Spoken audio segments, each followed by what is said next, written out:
Hi guys, ಎಲ್ಲರಿಗೂ ನಮಸ್ಕಾರ. Welcome back to my channel. ನಾನಿವತ್ತು ಜಾಕ್ ಮಷಿನ್ ಬಗ್ಗೆ ರಿವ್ಯೂ ಕೊಡೋಣ ಅಂತಂದು ಬಂದಿದ್ದೀನಿ. ಆಲ್ಮೋಸ್ಟ್ ಎಲ್ಲರಿಗೂ ಗೊತ್ತಿದೆ, ನಾನು ಹೊಸ ಮಷಿನ್ ತಂದ ತಕ್ಷಣ ಶಾರ್ಟ್ ವೀಡಿಯೋದಲ್ಲಿ ಅಪ್ಲೋಡ್ ಮಾಡಿದ್ದೀನಿ. ಇವತ್ತಿಗೆ ತಂದು ನಾನು 1 ತಿಂಗಳು ಆಗ್ತಾ ಬಂತು.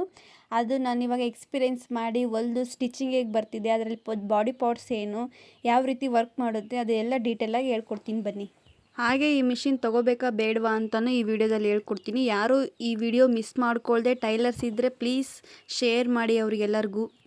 ನೋಡಿ, ನಿಮಗೆ ನಾನು ದಾರ ಯಾವ ರೀತಿ ಸುತ್ತಬೇಕಂತ ಹೇಳ್ಕೊಡ್ತಾ ಇದ್ದೀನಿ. ಮೊದಲೇದಾಗಿ ಈ ಪಾರ್ಟ್ಸು ಎರಡೂ ನಮಗೆ ಬಾಬಿನಿಗೆ ದಾರ ಸುತ್ತಕ್ಕಾಗಿರುತ್ತೆ. ಇವಾಗ 1-2 ರೌಂಡ್ ದಾರ ಸುತ್ತಾದ್ಮೇಲೆ ನಾವು ಇವಾಗ ಇದು ಫಿಕ್ಸ್ ಮಾಡಿಕೊಂಡು, ಇದು ಲಾಕ್ ಇರುತ್ತಲ್ಲ, ಲಾಕ್ ಹಿಂಗೆ ಹಾಕ್ಕೊಂಡ್ಮೇಲೆ ಈಗ ಜಸ್ಟ್ ನಾವು ಹಿಂಗೆ ಮಷಿನ್ ಆನ್ ಮಾಡಿ ಇಟ್ಕೊಂಡ್ರೆ ಅದೇ ಸುತ್ಕೊಂಡ್ಬಿಡುತ್ತೆ. ಅದು ಫಿಲ್ ಆದಮೇಲೆ ಮೋಟ್ರ್ ಅದೇ ಆಫ್ ಆಗಿಬಿಡುತ್ತೆ. ಇದು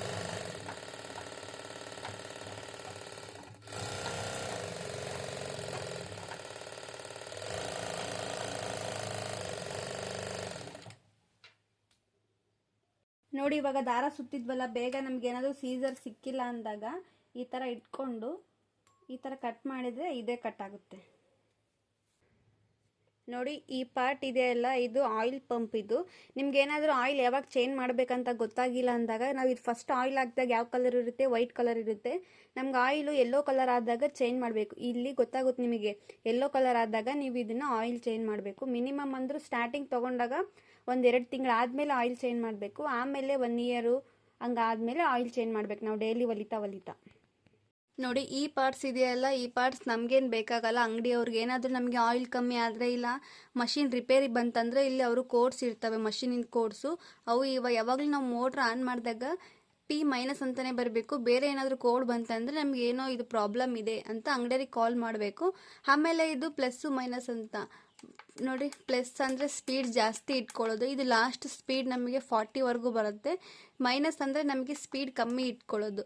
ಇದು ಲಾಸ್ಟ್ ನಾವು ಸ್ಪೀಡ್ ಎಷ್ಟು ಕಮ್ಮಿ ಇಟ್ಕೋಬೇಕಂದ್ರೆ ಹೊಸ್ದಾಗಿ ತಂದಾಗ 20 ಇಟ್ಟರು ಸಾಕು. ಆಮೇಲೆ ನಿಮ್ಮ ಸ್ಪೀಡ್ ಅಡ್ಜಸ್ಟೇಬಲ್ ಮಾಡಿಕೊಂಡು 40ವರೆಗೂ ಇರುತ್ತೆ. ಲಾಸ್ಟ್ 25 ಇಟ್ಟರು ಸಾಕಾಗುತ್ತೆ. ಇದಿಷ್ಟು ಮೋಟ್ರು ಅಡ್ಜಸ್ಟೇಬಲ್ ಇರುತ್ತೆ ಇದೆಲ್ಲ. ನೋಡಿ, ಇವಾಗ ಇದು ನಮಗೆ ಹೊಲಿತೀವಲ್ಲ, ಅದರಲ್ಲಿ ಎಷ್ಟು ಪಾಯಿಂಟ್ಸ್ ಇಟ್ಕೋಬೇಕಂತಂದು ಇವಾಗ ಮಿನಿಮಮ್ ನಮಗೆ ಎಷ್ಟು ಇರಬೇಕಂದ್ರೆ, ನಾವೀಗ ಈ ಥರ ಪ್ರೆಸ್ ಮಾಡಿದ ತಕ್ಷಣ ಇದು ರೊಟೇಟ್ ಆಗಲ್ಲ. ನಾವೀಗ ಹಿಂಗಂದು ಇದನ್ನು ಈ ಥರ ರೊಟೇಟ್ ಮಾಡ್ಕೋಬೇಕು. ನೀವು ಇದನ್ನು ಅನ್ಲಾರ್ದಂಗೆ ಬರೀ ಇದೆಷ್ಟು ಹಿಂಗೆ ಅಂದರೆ ನೋಡಿರಿ, ಇದು ತಿರ್ಗಲ್ಲ. ಯಾವಾಗಲೂ ನಾವು ಹಿಂಗೆ ಅಂದ್ಕೊಂಡು ಈ ಥರ ತಿರುಗಿಸ್ಕೋಬೇಕು. ಇವಾಗ ನಮಗೆ ಮಿನಿಮಮ್ ಇದರಲ್ಲಿ ಇದು 2 ಇಟ್ಟರೆ ಸಾಕಾಗುತ್ತೆ. ಬಟ್ ನಮಗೆ ಜಾಸ್ತಿ ಹೊಲಿಗೆ ಬೇಕಂದಾಗ ನಿಮ್ಗೆ ಎಷ್ಟಕ್ಕೆ ಬೇಕಷ್ಟಕ್ಕೆ ಅಡ್ಜಸ್ಟೇಬಲ್ ಮಾಡ್ಕೋಬೋದು ಇದನ್ನು. ನೋಡಿ, ಈ ಪಾರ್ಟು ನಮಗೆ ಹೊಲಿಗೆ ಲಾಕ್ ಮಾಡೋದಕ್ಕೆ. ಈ ಪಾರ್ಟು ಇದು ಮಾಡೆಲ್ ಯಾವುದಂದರೆ ಜಾಕ್ ಮಷಿನ್ F6 ಅಂತ ಇದು ಮಾಡೆಲ್ ಹೆಸರು. ನೋಡಿ, ಇದೆಲ್ಲ ಆಲ್ಮೋಸ್ಟ್ ಎಲ್ಲರಿಗೂ ಗೊತ್ತಿರುತ್ತೆ. ಇದರಲ್ಲೆಲ್ಲ ಸೇಮ್ ದಾರ, ನೀವು ಸಣ್ಣ ಮಷಿನಲ್ಲಿ ಯಾವ ಥರ ದಾರ ಹಾಕ್ತಿರಲ್ಲ ಸೇಮ್ ಅದೇ ಥರನೇ ಹಾಕಬೇಕು. ಒಂದು ಸ್ವಲ್ಪ ಚೇಂಜ್ ಇರುತ್ತೆ ಅಷ್ಟೇ. ಅದು ಬಿಟ್ಟರೆ ಈ ಸ್ವಿಚ್ ಇದೆಯಲ್ಲ, ಇದು ನಾವೀಗ ನೋಡಿ, ಈ ಸೂಜಿ ಈ ಥರ ಒತ್ತಿದ್ರೆ ಕೆಳಗೆ ಹೋಗುತ್ತೆ, ಈ ಥರ ಆಗುತ್ತೆ. ಇವಾಗ ಏನಾದರೂ ಕಟ್ ವರ್ಕ್ ಏನಾದರೂ ಇರುತ್ತಲ್ಲ, ನಮ್ಗೆ ಅಲ್ಲಿಗೆ ಸ್ಟಾಪ್ ಮಾಡಬೇಕಂದಾಗ ಈ ಥರ ಒತ್ತಿದ್ರೆ ನೆಕ್ಸ್ಟ್ ಮುಗಿಯುತ್ತೆ. ಇವಾಗ ಇದರಲ್ಲಿ ಲೈಟ್ ಸಿಸ್ಟಮ್ ಸಮೇತ ಇದೆ. ಇದರಲ್ಲಿ ಬ್ಯಾಕ್ ಸೈಡು ಒಂದು ಸ್ವಿಚ್ ಕೊಟ್ಟಿರ್ತಾರೆ ನೋಡಿ, ಈ ಥರ ಲೈಟು ಡಾರ್ಕು ಮಾಡ್ಕೋಬೋದು. ಇದರಲ್ಲಿ 2 ಥರ ಕೊಟ್ಟಿರ್ತಾರೆ ಶೇಡ್ಸ್ ನಿಮಗೆ ಲೈಟಿಂದು. ಇವಾಗ ಈ ಪಾರ್ಟ್ಸನ್ನು ಕೊಟ್ಟಿರ್ತಾರೆ ಇದ್ರ ಹಿಂದ್ಗಡೆ ನಮಗೆ. ಇವಾಗ ದಾರ ಈಗ ಅರ್ಜೆಂಟ್ ಏನಾದರೂ ಇದ್ದರೆ ನಾವು ಇದರಲ್ಲೇ ದಾರ ಕಟ್ ಮಾಡ್ಬೋದು. ನೋಡಿರಿ, ಇವಾಗ ನಿಮಗೆ ಕಾಣಿಸ್ತಾ ಇದೆ ಏನೋ, ಇಲ್ಲಿ ಶಾರ್ಪಾಗಿ ಬ್ಲೇಡ್ ಇದೆ ಇದು. ಈಗ ಚಿಕ್ಕ ಮಕ್ಕಳು ಏನಾದರೂ ಇದ್ದರೆ ನೀವು ಇದನ್ನು ರಿಮೂವ್ ಮಾಡಿಸೋದು ಬೆಟರು. ನಾನಿವಾಗ ನನ್ನ ಮನೆಯಲ್ಲಿ ನನ್ನ ಮಗ ಇದ್ದಾನಂತ ನಾನು ಇದನ್ನು ರಿಮೂವ್ ಮಾಡಿಸಿದ್ದೀನಿ. ಯಾಕಂದರೆ ಭಾಳ ಶಾರ್ಪ್ ಇರುತ್ತೆ, ಕೈಗೆ ಹಾಕೋಣ ಚಾನ್ಸಸ್ ಭಾಳ ಇರುತ್ತೆ. ಕೇರ್ಫುಲ್ಲಾಗಿ ಇದನ್ನು ನೀವು ಇಟ್ಕೊಳ್ರಿ. ಇಲ್ಲಾಂದರೆ ಬೇಡ ಅಂತ, ಚಿಕ್ಕ ಮಕ್ಕಳು ಏನಾದರೂ ಇಲ್ಲ ಅಂದರೆ ನೀವು ಈಸಿಲಿ ಇದನ್ನು ಹಾಗೆ ಬಿಡ್ಬೋದು. ಇವಾಗ ನೀವು ಕುದುರೆ ಎತ್ತಬೇಕಂದ್ರೆ ಇದರಲ್ಲಿ 2 ಪಾರ್ಟ್ಸ್ ಕೊಟ್ಟಿರ್ತಾರೆ. ನೀವು ಇದರಲ್ಲಿ ಈ ಥರನೂ ಎತ್ಬೋದು. ನೋಡಿ, ಇವಾಗ ನೀವು ಅದನ್ನ ಹತ್ತ ತಕ್ಷಣ ಈಗ ಓಪನ್ ಆಗುತ್ತೆ.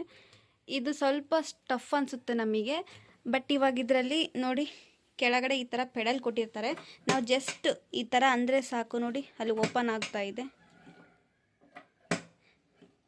ಅದರಲ್ಲಿ ಮೇನ್ ಆಗಿ ಇದು ನಮಗೆ ಟೇಬಲ್ ಎಷ್ಟು ಹೈಟ್ ಬೇಕು ಅಥವಾ ಇಲ್ಲ ಡೌನ್ ಬೇಕಂದ್ರೂ ನಾವು ಈ ಟೇಬಲ್ ಅಡ್ಜಸ್ಟೇಬಲ್ ಮಾಡ್ಕೋಬೋದು. ಬಟ್ ಸಣ್ಣ ಮಷಿನಲ್ಲಿ ಆದರೆ ಅಡ್ಜಸ್ಟೇಬಲ್ ಇರಲ್ಲ. ಬಟ್ ಈ ಮಷಿನಲ್ಲಿ ನಿಮ್ಗೆ ಎಷ್ಟು ಬೇಕಷ್ಟು ವಿಡ್ತ್ ಮಾಡ್ಕೋಬೋದು ನೋಡಿ. ಆಮೇಲೆ ನೆಕ್ಸ್ಟು ಇದರಲ್ಲಿ ಒಂದು ಡ್ರಾ ಕೊಟ್ಟಿರ್ತಾರೆ. ಆಮೇಲೆ ಒಂದು ಸ್ಕ್ರೂ ಡ್ರೈವರ್ ಕೊಟ್ಟಿರ್ತಾರೆ ಅಷ್ಟೇ. ಬಟ್ 2 ಬಾಬಿನ್ ಕೊಟ್ಟಿರ್ತಾರೆ. ಇದರಲ್ಲಿ ಜಾಸ್ತಿ ಏನು ಬರಲ್ಲ ಐಟಮ್ಸು. 2 ಬಾಬಿನು 2 ಸ್ಕ್ರೂ ಡ್ರೈವರ್ ಕೊಟ್ಟಿರ್ತಾರೆ ನೋಡಿ ಅಷ್ಟೇ. ನೋಡಿ, ನಿಮಗೆ ಈ ಟೇಬಲ್ ವಿಡ್ತ್ ಎಷ್ಟು ಬರುತ್ತಂದರೆ 4 ಅಡಿ ಇರುತ್ತೆ. ಟೇಪಲ್ಲಿ ಅಳತೆ ಮಾಡಿ ಹೇಳೋದಾದರೆ 48 ಇಂಚ್ ಇರುತ್ತೆ ಈ ಟೇಬಲ್ಲು. ವಿಡ್ತು ಜಾಸ್ತಿ ಇದೆ, ಬಟ್ ಕಂಫರ್ಟಬಲ್ ಆಗಿ ಇದೆ. ಟೇಬಲ್ಲು ಫುಲ್ ದೊಡ್ಡದಾಗಿ ಇದೆ ನಮಗೆ. ಇದರಲ್ಲಿ ನೀವು ಬಾಬಿನ್ಸು, ದಾರ ಏನಾದರೂ ಇಟ್ಕೋಬೋದು ಎಕ್ಸೆಟ್ರಾ. ನೋಡಿ, ನಿಮಗೆ ಇದರಲ್ಲಿ 2 ಥರ ಕೊಟ್ಟಿರ್ತಾರೆ. ಇದು ನಮಗೆ ಹೈಟ್ ಅಡ್ಜಸ್ಟೇಬಲ್ ಕೊಟ್ಟಿರ್ತಾರೆ. ನಾವೀಗ ನೋಡಿ ಈ ಥರ ದಾರ, ಲೇಸು, ಕಸಿ ಏನಾದರೂ ಹಾಕ್ಕೋಬೋದು. ಇನ್ನು ಹೈಟ್ ಮಾಡ್ಕೋಬೇಕು ನಾನು ಇದರಲ್ಲಿ. ನೋಡಿ, ನಾನಿವಾಗ ಈ ಮಷೀನಲ್ಲಿ ಎಲ್ಲಿ ಆಯಿಲ್ ಹಾಕೋ ಅವಶ್ಯಕತೆ ಇರಲ್ಲ. ನಾವು ಇದರಲ್ಲೇ ಕೆಳಗಡೆ ಹಾಕಿರ್ತೀವಿ ಆಯಿಲು. ವರ್ಷಕ್ಕೊಂದ್ಸರಿ ಅಥವಾ 8 ತಿಂಗಳಿಗೊಂದ್ಸರಿ ಚೇಂಜ್ ಮಾಡಿದರೆ ಸಾಕು. ಬಟ್ ಎಲ್ಲ ಕಡೆ ಆಯಿಲ್ ಸಪ್ಲೈ ಇರುತ್ತೆ. ನೋಡಿ, ಈ ಪಾರ್ಟಲ್ಲಿ ಮಾತ್ರ ಆಯಿಲು ಸಪ್ಲೈ ಇರಲ್ಲ. ಯಾಕಂದರೆ ಈ ಪಾರ್ಟಲ್ಲಿ ಯಾಕೆ ಆಯಿಲ್ ಕೊಟ್ಟಿಲ್ಲ ಅಂದರೆ ಅವರು, ನಾವೀಗ ಬಟ್ಟೆ ಸ್ಟಿಚ್ ಮಾಡ್ತಾ ಅದರಲ್ಲಿ ಆಯಿಲ್ ಆಗಿಬಿಡುತ್ತಂತ ಅಲ್ಲಿ ಕೊಟ್ಟಿಲ್ಲ. ನೋಡಿ, ನಾವೀಗ ಬಟ್ಟೆ ಎಲ್ಲ ಹೊಲ್ದಾದ್ಮೇಲೆ ಇಲ್ಲಿ 1 ಹನಿ ಅಥವಾ 2 ಹನಿ ಹಾಕಿ ಮಲ್ಕೋಬೇಕು. ನಾವು ಡೈಲಿ ಹಾಕ್ಲೇಬೇಕು ಇದಕ್ಕೆ. ಇಲ್ಲಿ ಮಾತ್ರ ಆಯಿಲ್ ಸಪ್ಲೈ ಇರೋದಿಲ್ಲ. ನೋಡಿರಿ, ಇದಕ್ಕೆ ಪೆಡಲ್ ಈ ಥರ ಇರುತ್ತೆ. ಜಸ್ಟ್ ಹಿಂಗೆ ಪ್ರೆಸ್ ಮಾಡಿದರೆ ಈ ಥರ ಜಸ್ಟ್ ಹಿಂಗೆ ಒಂದು ಬೆರಳು ಟಚ್ ಮಾಡಿದರೆ ಸಾಕು. ನೀವು ಇದರಲ್ಲೇ ಸ್ಪೀಡ್ ಕಂಟ್ರೋಲ್ ಮಾಡ್ಕೋಬೋದು. ನಾನು ಇವಾಗ ಎಷ್ಟಕ್ಕೆ ಇಡ್ತಾ ಇದ್ದೀನಿ ಅಂದರೆ ಸ್ಪೀಡು ನೋಡಿ, ಜಸ್ಟ್ 26ಗೆ ಇಟ್ಟಿದ್ದೀನಿ ನಾನಿವಾಗ. ನಾವು ಜಾಸ್ತಿ ಹಿಂಗೆ ಗೊತ್ತಿದ್ರೆ ಹೆವಿ ಸ್ಪೀಡ್ ಆಗುತ್ತೆ ನಾವು. ಬಟ್ ಕಾಲಲ್ಲೇ ಈಗ ನೋಡಿ ಇಷ್ಟು, ನಾವು ಕಾಲಲ್ಲಿನೂ ಎಷ್ಟು ಸ್ಪೀಡ್ ಬೇಕಷ್ಟು ನಾವೇ ಕಂಟ್ರೋಲ್ ಮಾಡ್ಕೋಬೋದು. ನನಗೆ ಈ ಮಷೀನ್ ಎಷ್ಟಕ್ಕೆ ಬಿದ್ದಿದೆ ಅಂದರೆ ಜಾಕ್ F6 ಮಾಡಲು 25,500ಕ್ಕೆ ಬಿದ್ದಿದೆ ನನಗೆ ಈ ಜಾಕ್ ಮಷೀನು. ಬಟ್ ನೀವು ಯಾರಾದರೂ ಮಷೀನ್ ತೊಗೊತೀನಿ ಅಂದರೆ ಜಾಕ್ ಮಷೀನ್ ಬೆಸ್ಟ್ ಅಂತಲೇ ಹೇಳ್ತೀನಿ. ಸ್ಪೀಡ್ ಕೆಲಸ ಆಗುತ್ತೆ, ನಿಮಗೆ ಕಂಫರ್ಟಬಲ್ ಆಗಿರುತ್ತೆ, ಹೊಲಿಯೋಕ್ಕೆ ಸ್ಮೂತಾಗಿ ಹೋಗುತ್ತೆ. ಹಾಗೆ ಈ ವಿಡಿಯೋ ಇಷ್ಟ ಆದರೆ ಲೈಕ್ ಮಾಡಿ, ಶೇರ್ ಮಾಡಿ, ಕಮೆಂಟ್ ಮಾಡಿ. ಹಾಗೆ ನನ್ನ ಚಾನಲ್ ಸಬ್ಸ್ಕ್ರೈಬ್ ಮಾಡ್ಕೊಳ್ಳಿ.